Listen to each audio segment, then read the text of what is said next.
Hello and welcome to ILTV's Israel Daily. I'm Aaron Porras, and coming up in today's newscast, the government releasing new details about its travel and back-to-school restrictions. The outlines now only waiting for final cabinet approval. Meantime, United Nations monitoring NGO UN Watch responding to accusations of bias following their damning report of UNRWA, the UN's Organization for Palestinian Refugees. And finally, we sit in the presence of greatness. Special guest and Olympic bronze medalist Timna Nelson-Levy joining us with her experiences from the Games in Tokyo, Japan.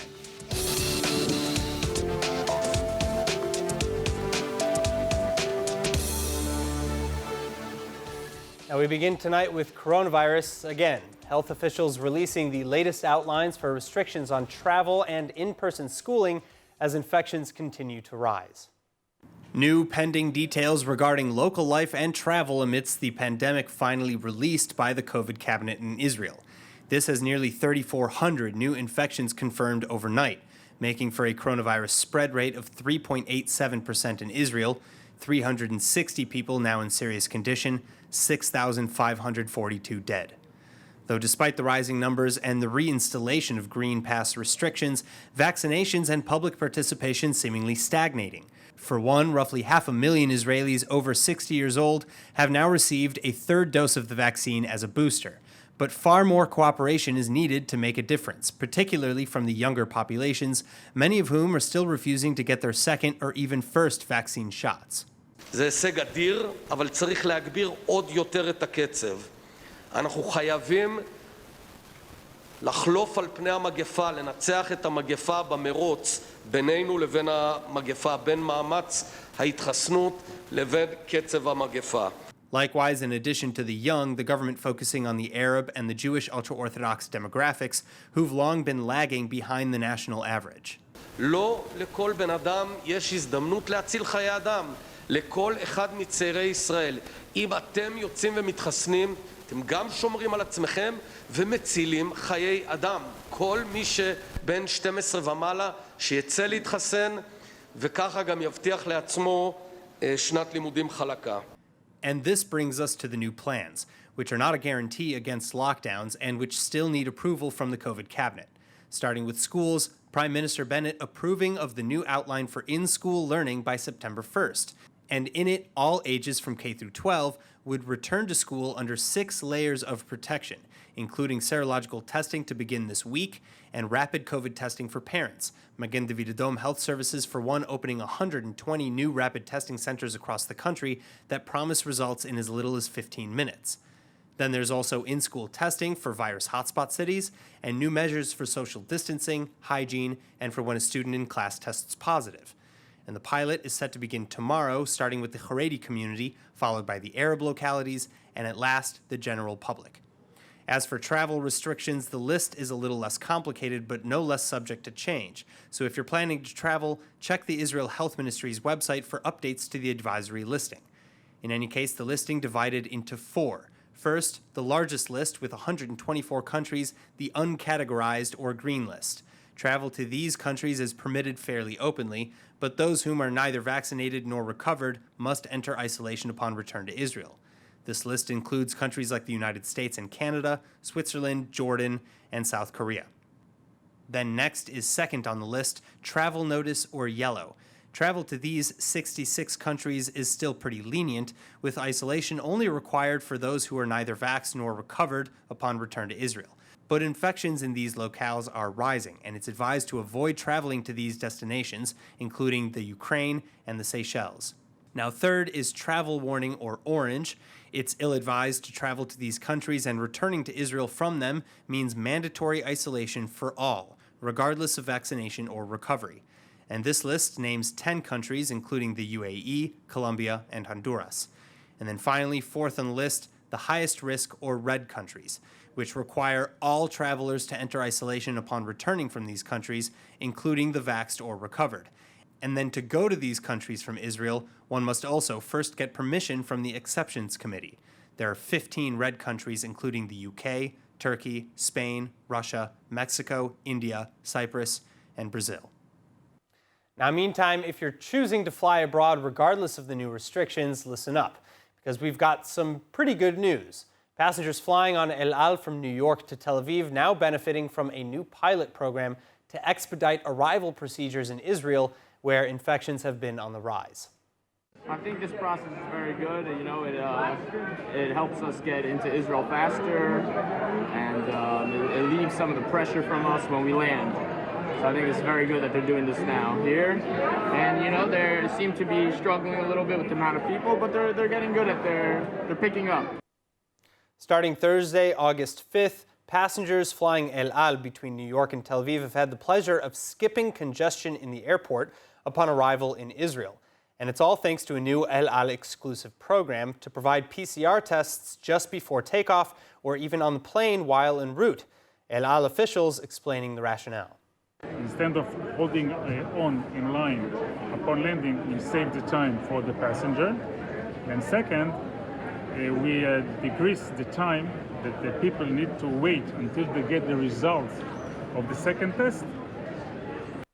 Israel hoping the new restrictions will slow the spread of COVID-19 by reducing congestion in Tel Aviv's Ben Gurion airport. And if the pilot proves successful, El Al will expand it to more U.S.-Israel routes. The Israel airline also noting, however, that these tests are not a substitute for those required 72 hours before departure. Currently, in order to enter Israel from abroad, one must get a negative COVID test within 72 hours ahead of takeoff and then again after arrival. But passengers must also show proof of vaccination or recovery in the form of a PCR test taken at Ben Gurion Airport, and all this regardless of whether or not travelers must also enter quarantine. Now, as we've previously reported, UNRWA, or the United Nations Relief and Works Agency for Palestinian Refugees, launching a probe into 10 members of staff over accusations of anti-Semitism, anti-Israel or anti-Jewish bias, and or incitement to violence. But this is less than half of the names given focus in a recent report by monitoring group UN Watch. And it's less than a tenth of the greater list of names sampled at the end of UN Watch's damning publication. So what outcomes, if any, can we expect to see in the coming weeks and months from UNRWA, and will it be enough to correct the issue? Joining me to discuss, Executive Director of UN Watch, Hillel Neuer. Hillel, thank you so much for being with us. Now, first, UNRWA announced their probe saying that they're looking into the allegations despite UN Watch's, quote, deep history of unfounded and politically driven assertions against UNRWA. How do you respond? Well, look, on the one hand, we welcome the fact that we have a very rare concession on the part of UNRWA that they're investigating their own teachers and other staffers for anti-Semitism, incitement against Israel, support for terrorism. We identified teachers who publicly praise Hitler on their Facebook pages, not one, but several UNRWA teachers. Those posts get liked and shared by other of their UNRWA colleagues. So this is really a widespread plague. I would say it's a pandemic of hate and incitement that has infected the UNRWA staff. And we have a rare concession where UNRWA, several days after our report, acknowledged that at least 10 are now being investigated. Now, as you said, it's a drop in the bucket. We identified 22 new names of perpetrators of incitement, but our list has more than 100 names of people we've identified over the past 5-6 years. And these people are known to UNRWA. And our question is to UNRWA, is a single one of these teachers of hate who praise Hitler, who praise Hamas terrorist attacks, who spread conspiracy theories that the Jews created the coronavirus and are trying to destroy the world, has any one of these teachers been fired? And the answer, you know, UNRWA's statement is attacking UN Watch. They say bad things about us. They don't cite any supporting material. It clearly seems that they're lashing out because it's as a reflexive, defensive posture. But they don't say that they've fired a single teacher. And instead, what we have is a position by UNRWA that some of the teachers, they say, may have received a financial penalty, some may have been censured. Well, that's not good enough. UNRWA and the US government, which is now giving $318 million to UNRWA per year, the United States is saying that UNRWA promised zero tolerance. Zero tolerance means if you have a racist teacher, if you have a teacher that supports terrorism, any school that has zero tolerance, you fire that teacher, you pull that teacher out of the classroom. UNRWA is not doing that, the opposite. They are continuing to employ these teachers. And so our question is to the United States, to the UK, Germany, Canada, the other major democracies, virtually all of them are giving UNRWA tens, if not more than hundreds of millions of dollars. Why are we funding teachers of hate? So UNRWA's statement says that they'll be investigating to determine, quote, if any of these 10 persons out of more than 28,000 personnel violated the agency's policies, end quote. Your position is that this is a gross underestimating of the issue then. How bad is it? Absolutely. UNRWA's statement tries to portray the problem as a drop in the bucket. Our list has more than 100 names. These are just people whose Facebook pages we were able to see because they have privacy settings that allow anyone to see them, and people that we were able to identify because they said they work at UNRWA. We suspect, based on what we've seen, we have 113 names, but we had a principal in Lebanon who praised Hitler, and you had other UNRWA colleagues, liking that post, sharing it, commenting on it, praising it. Everything that we're seeing is that this is a widespread pandemic of hate that has infected the UNRWA faculty. And the question for UNRWA is, are they looking? Are they vetting? They're just going by the handful of names that we've had. We found 113 names on our list. We think that there are hundreds more. We suspect there are hundreds more who are, perpetrating this kind of incitement. UNRWA is burying its head in the sand to suggest that this is anything less. Hillel Neuer, thank you so much. Now, if you'd like to see our full 10-minute extended interview with Hillel Neuer, Executive Director of UN Watch, check it out at ILTV's Facebook or YouTube pages or on our website at iltv.tv. In other news, a major shakeup in the horizon in Washington. Prime Minister Naftali Bennett announcing his choice for the new Israeli ambassador to the United States. And pending final approval from the cabinet, his choice is none other than the president's brother, retired Brigadier General Michael Herzog. Now, Michael Herzog is no stranger to government. He's the son of Israel's sixth president, Chaim Herzog, and brother to the current Israeli president, Isaac Herzog. And in his own rights, the 69-year-old is also well respected in the IDF after having served for some 4 decades in senior positions, including head of the Strategic Planning Directorate and both military secretary and chief of staff to 4 different ministers of defense. Moreover, Herzog is a veteran negotiator in Israeli-Palestinian peace talks, with his background pertaining to research in the field of Israeli-Middle East relations. And his CV continuing to impress from there, with his seasoned U.S.-Israel ties and current connections to senior members of the Biden administration. So it's no surprise that Herzog's appointment has been described as a slam dunk. And if confirmed, he'll serve as ambassador during both Bennett's and alternate Prime Minister Yair Lapid's terms as Prime Minister.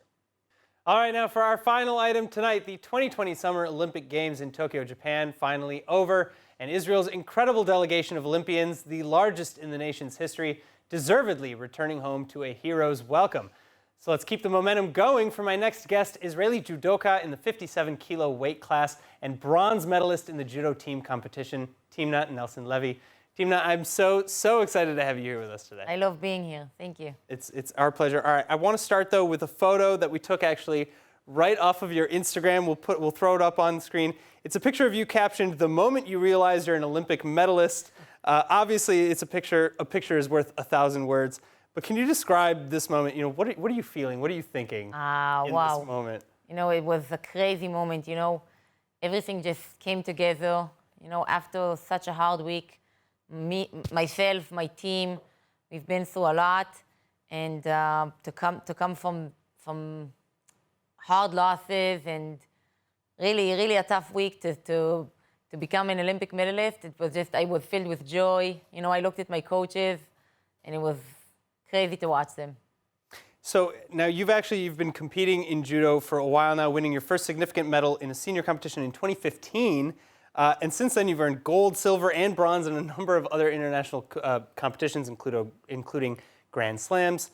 But this was your first Olympics. How do the Olympics and the Grand Slams compare? Well, listen, for me, I prepared myself for the competition, for the Olympic Games, like any other competition. Everything is just the Olympics. It's a big event. It's a much bigger event, but in the end. It's the same competitors, the same everything. Just the name and no audience is different. That's it. Was that weird? Just like really doing this competition with very few people in the stands? It was weird, you know, but we're kind of used to it because the Corona time, we did compete with no audience, so we got used to it. But it was weird because a competition like this, it's crazy not to have audience, you know. So sometimes we go to the Grand Slam in Paris, let's say, there's thousands, 20,000 audience, you know, people. So it was weird. Is it hard to like keep momentum to keep you know, the energy without the crowd? No, because it's not what I'm focused on. You know, I'm focused on winning, and I don't care with audience, without audience. For me, just that the Olympic Games happened, I said thank you, and I was just focused on winning. All right, so I want to talk now a little bit about you know, the individual matches. You came in 7th in the individual competition. This was after beating Serbia's Marika Persic in an exhausting 10-minute-long match, and then losing to Japan's Tsukasa Yoshida and Slovenia's Kaja Kajzer. What is the difference in the level of you know, technique or strength or whatever between a judoka like Persic or Kajzer and Yoshida? Listen, we're all very high level judokas. Some is more, some are less. But you know, I'll take let's say the Japanese. She was a world champion. She was a silver in world championships. She has a lot of results. And each one I come and I have a different plan. You know, sometimes my plan works, sometimes they don't. But I know how to work with each one of them. And you know, one's a righty, one's a lefty. So it depends. It has a lot of stuff you need to connect together. And in judo, it's not like, let's say, tennis, for example. You know, if you do one mistake and you blink for 1 second, you can be out. You know, in tennis, okay, if you lose one game, okay, you have another game it's not over. And in judo, it's not like this. You know, if you're not focused for 1 second, it can be over this quickly. All right, so I want to ask another kind of a big issue, you could say, at the games, and this happens in a lot of games, is BDS. It's a front and center issue again this year. There were several judokas from various teams, including from Algeria, who refused to play against the Israeli athletes. Is that an issue that you've had to fight regularly? Listen, it's all the time an issue. For me personally, you know, I had when I fought in Morocco, a Moroccan girl didn't shake my hand, but for me personally, no one didn't come up to the fight, you know. And my teammate Toar Butbul, which this happened to him in the Olympic Games, it's sad. It's sad to see this because, you know, I think you need to keep politics out of judo, you know, out of sports in general. Right. So. And you know, I'm sure you know about Said Mulai and him escaping Iran, but the situation it needs to be not to put the politics into the sport. I agree completely. Yeah. Did you also meet Said Mulay? I know that Sagimuki and Said have this like media love story. Yeah, they do. First of all, he's amazing. I really adore him. I think he's a hero. What he did, he's amazing. He's an amazing judoka, and he's even a more amazing person. Of course, I saw him. I congratulate him. He took second in the Olympic Games. He congratulated me, and you know, he's loved here in Israel. I think when he was here, he felt it, and we all really adore him.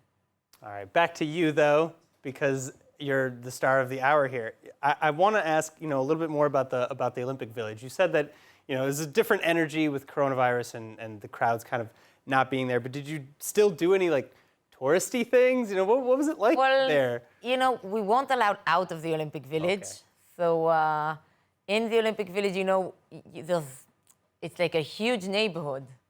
So you walk around a bit, you see thousands and thousands of different athletes, but you can't like go out, you know, partying. It's not. You can't. So. No, it's not the Olympic Games that most people talk about. Exactly, like exactly. Not, yeah. But you know, those cool, like, just like the Japanese know how to, you know, put cool stuff in. So there was like a game area and cool. stuff like that. But you can't go out the village. Did you have a lot of time to really take advantage of some of these things at the village, or were you doing homework on your next competition? Well, some, not a lot, because, you know, it was very, you know, the schedule was, we had a lot to do, you know, every day was a different competitor, and we went to watch the competitors, and it was really busy. We had a busy 2 weeks. We've been following it, so I believe it. All right, now I understand that your parents actually, American Olim, they made Aliyah in the 80s. What did they say, you know, how did they feel or how did they react when they found out that you would be an Olympic competitor? Well, you know, my parents are very Zionist. They made Aliyah because they love Israel and they love the warmth I think the Israelis have. And, you know, I think this is something they gave to me, you know, to love this country, to love our flag, and, you know, to try to put our flag in the highest place in the podium. And they're proud of me, you know. My mom always says, you know, win or lose, I love you, so. It's not, always have that one fan, obviously. Yeah. My mom is, I think, the only, I keep seeing her on all of our stuff, so that's pretty good too. I know the feeling. Were they able to go to Japan? No. No, nobody, no audience. No audience at all, no family members. Nothing. Were you on like FaceTime with them every other day? Or? Yeah, well, it's mostly my niece and my nephew, but no, of course, I was in contact with my parents and my siblings also. All right, now I also know that judo was not actually your first martial arts. You practiced jiu-jitsu and mixed martial arts from a young age. How did you get to judo from those sports? Well, I loved the competitive, how do you say? The competitiveness, you know? I loved it. I loved the adrenaline. And as a child, I was a very... MMA and jiu-jitsu don't have those, or you're saying just in general? No, first of all, judo, jiu-jitsu and MMA is not an Olympic sport. Right.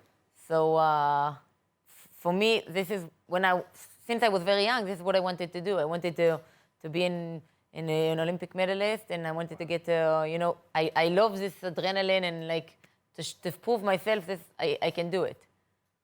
So what comes next now? Since, I mean, that was your dream from a young age. You've gone to the Olympics, got a bronze. We have more to go. My dream was to win a gold medal. That's okay, so, fair enough. Yeah. Well, now I'm gonna enjoy my medal, enjoy the vacation I'm planning, and maybe I'll think about Paris. We'll see. Yeah, you're gonna take a break now, relax take a short little break, and then if I have enough support and I want to be 100% in it, so I'll definitely go to Paris. All right. Well, I can't think of anybody who deserves a vacation more than the Olympic athletes who've been practicing now for 2 years, because you had to reapply really for the 2021 Summer Olympics, you could call it. Timna Nelson-Levy, thank you so much for coming in. My pleasure. The pleasure is all ours. Thank you so much. Thank you. Now let's take a look at the weather forecast with ILTV's Hannah Rifkin. And our sunny week continuing, and temperatures staying the same as yesterday. Tonight, lows ranging in the mid-20s, and then tomorrow, meteorologists calling for highs mainly in the mid-30s. Then 29 degrees in Haifa and 41 degrees in Eilat. Now back to the studio with Aaron. All right, that's it for today's news. Today's exchange rate is 3.23 shekels to the American dollar and 2.57 shekels to the Canadian dollar. And finally, for the latest updates and news from ILTV, please like ILTV on Facebook, follow us on Instagram, and subscribe to our YouTube channel, as well as to our newsletter at iltv.tv. I'm Aaron Porras. Be well. Thank you so much for watching.